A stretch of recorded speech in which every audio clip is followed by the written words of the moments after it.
¿Ya grabas?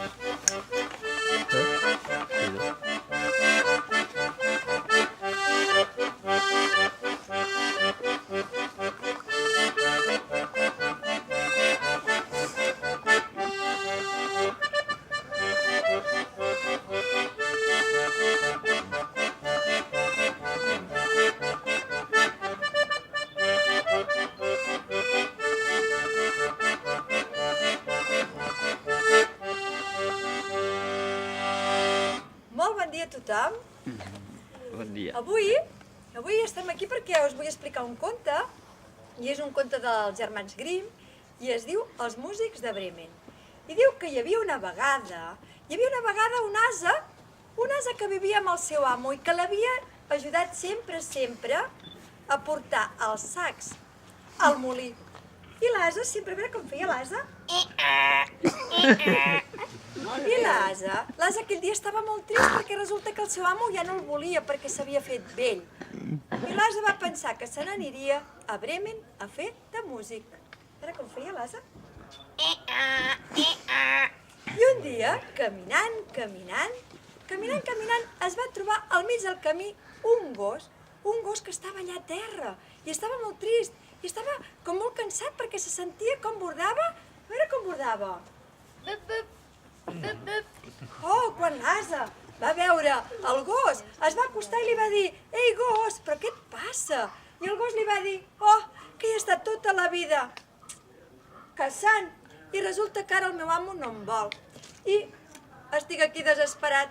L'ase es va acostar i li va dir: «Ei, no pateixis, vols venir amb mi a Bremen a fer de músic?» I el gos li va dir que sí.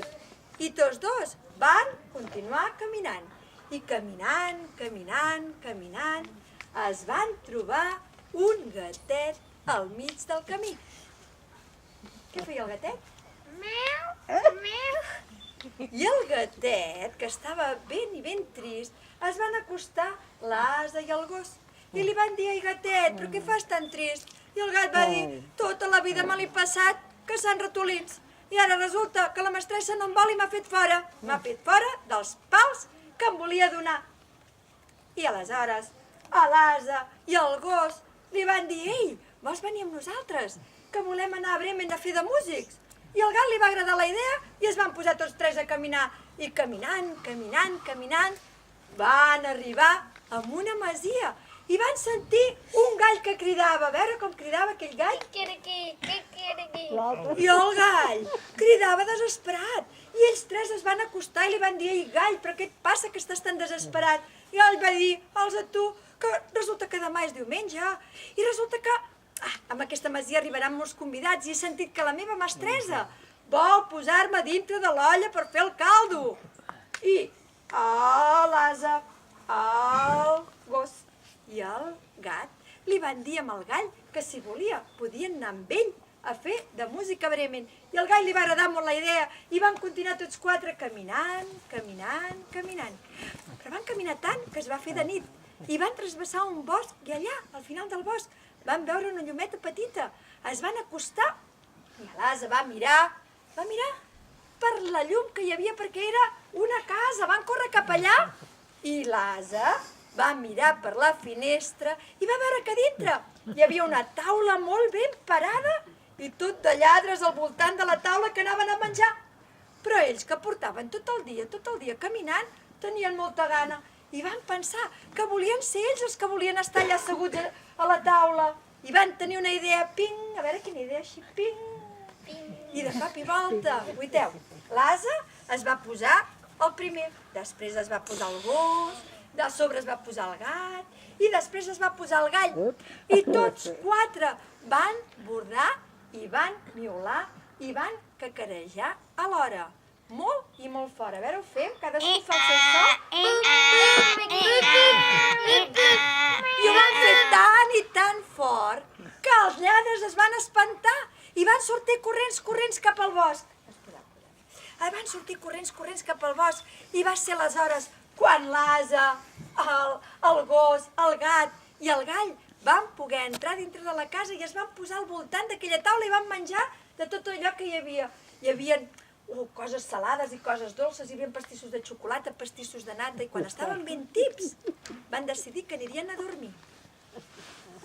L'ase se'n va anar cap al paller a dormir. El gos es va posar darrere de la porta. El gat es va posar al costat de la llar de foc. I el gall es va posar a sobre la teulada. Van tancar els llums i els lladres van veure que el llum estava tancat i pensava que ja no quedava ningú a la casa. Es van acostar i un dels lladres va pensar que entraria a veure què havia passat allà dintre. I va entrar i se'n va anar directe cap allà on hi havia la llar de foc. Però allà va trobar el gat que es va despertar i el gat va fer... A veure com ho va fer. I després va esgarrapar tota la cara del lladre. El lladre es va espantar i va voler sortir per la porta. Va sortir corrents, però es va trobar amb el gos que estava darrere la porta. I el gos li va donar una queixalada a la cama amb el lladre. A veure com ho va fer així. Ui, el lladre que estava aterrit, va sortir corrents. I se'n va anar cap al paller. Però allà va trobar l'ase i l'ase li va donar dues cosses.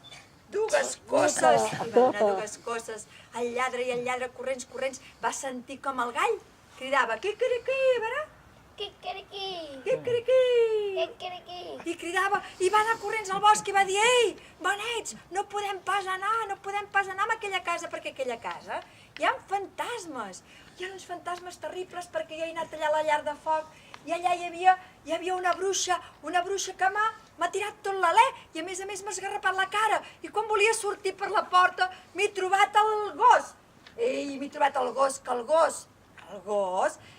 gos era com una bèstia ferotge perquè m'ha fet aquí una queixalada a la cama horrorosa i quan he corregut i he volgut passar pel paller m'he trobat un monstre terrible que m'ha fotut dues garrotades, però és que quan anava corrents m'he trobat que anava cantant un jutge que anava cridant: els lladres són aquí i hem de marxar corrents. I així va ser com tots els lladres van sortir corrents d'allà i els músics de Bremen es van poder quedar amb aquella casa que els va agradar tant i no van marxar mai més. I vet aquí un gat, i vet aquí un gos, i vet aquí que aquest conte ja s'ha fos. Un aplaudiment per aquests músics tan fantàstics. Moltes gràcies. Molt bé. Moltes gràcies. Molt bé. Tenia un estornut. Molt bé. Fem l'altre. Molt bé.